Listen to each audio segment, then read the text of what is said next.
Hey guys, welcome to another video. My name is Alex. I'm the owner of Video Me Productions of Boston.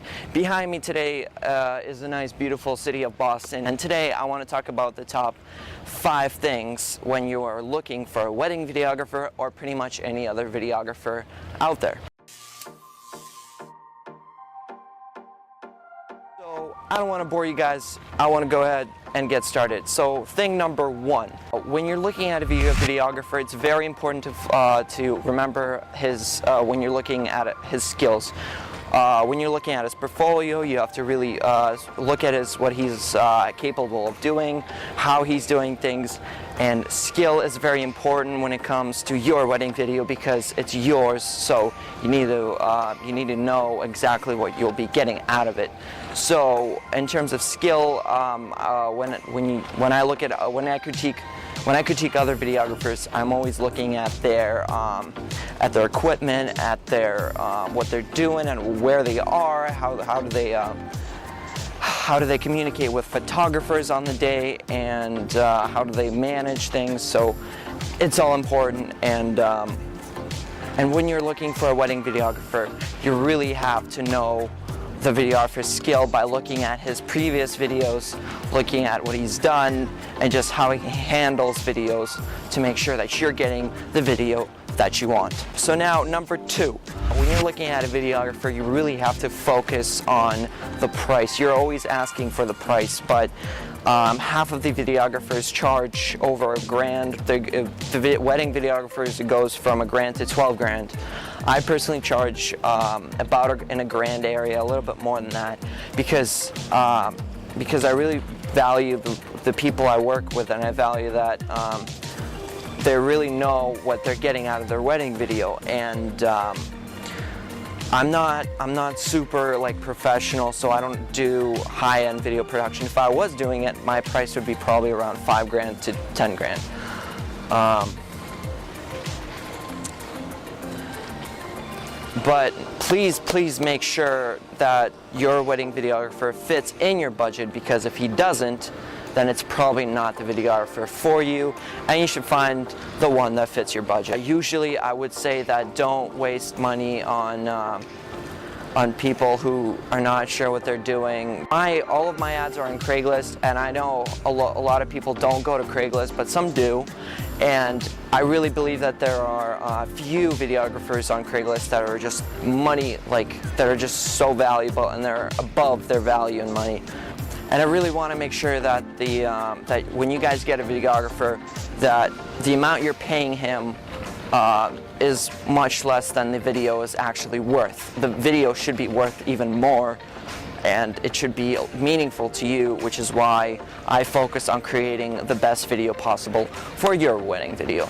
And that's very important when it comes to other videographers. So please make sure that the videographer you get is more valuable in the amount of content he makes than the actual money that you're putting into him. Now we're going to talk about number 3, and that is communication. When it comes to communication, you're really looking at how the videographer manages to communicate with you, and mostly I know that a lot of people notice that before the actual wedding day. How he communicates via email, through calls. Some people even like to meet their videographers before, and I think that's very, very valuable. I think everyone should be doing that, meeting the videographer before calling him up, not just through email, because you really don't know what you're getting through email. When you're actually talking to the person, when you're communicating with him about ideas, you really understand what you will get in the final product, and you might change your mind with your videographer. So please make sure that communication is key, because communication matters not just before the wedding, but it also matters after the wedding, and during the wedding, most importantly, because during the wedding you have to make sure that you're doing what the couple wants, and during the wedding video you have to make sure that your videographer is doing what you want out of your video, and after the wedding you want to make sure that he is talking with you, he's he's getting up to date, I guess, with when is your wedding video coming out, with the payment and all of that stuff. So please make sure that your videographer has great communication skills. All right, and now we're going to number 4, which is videographer's style. Now that's very different from skill, because skill is what he's capable of doing, but style is how he shoots the video, how he sees the video, or the possible project. Because when I go into a wedding video to do a wedding video, I usually have a vision of some sort that maybe it'll look like this, maybe it'll look like that. So please make sure when you're booking your videographer, he has a vision, he has his own style, and make sure that this style matches the one you want, because it's your wedding video. So it's really up to you to decide what you want, and to make sure that you don't, pay money for something that you don't want, while other people would prefer that. So I tend to do more of a highlight videos. I tend to do less of a real live. I used to do more ceremonies, but now I do mostly highlights, mostly creative stuff that I want in a wedding video. And when people book me, I usually tell them that ahead of time, so they know what they're getting, and typically that's exactly what they want. All right, and last but not least, number 5, I want to talk about the videographer's organization. What I mean by that is when the videographer arrives on time, when he knows where he's going, and when he's organized with his footage at the end, and when he provides you the footage just like you asked for it to. Why that's very important is because even before, sometimes people could really tell if the person is organized or not. So if he's not organized, not a good fit. If he's organized and you see that his organization, his development is really well, then that's the videographer for you, and you should definitely choose that one, because there are very few videographers that are organized. A lot of them that I know, they get lost with their footage, they get lost with dates, they get lost with numbers. That's not a good thing.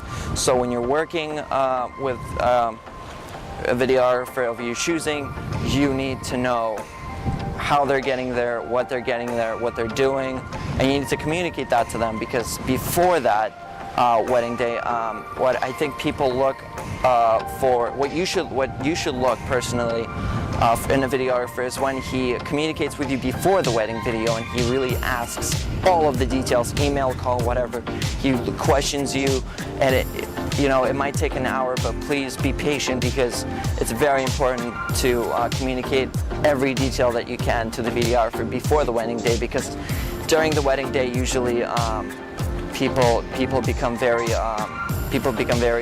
stressed out. So time is limited.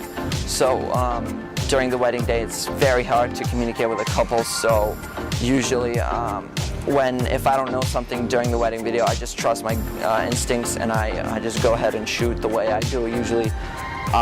If not, then I'll go and ask someone, a wedding planner or anyone else, for more details, because that's just very important. And by the way, if you have a wedding planner, please get a wedding planner, because wedding planners are amazing and they usually know their stuff.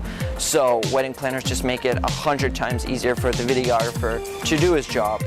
And even though that is extra money for you guys, I think that any wedding planner is very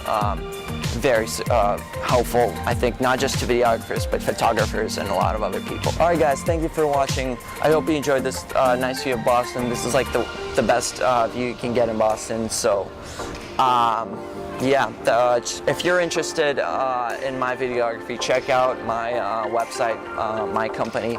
It's called www.videome-boston.com. My YouTube channel is also linked in the description. Pretty much all of the details should be in the description. So, yeah, thank you guys. Peace out.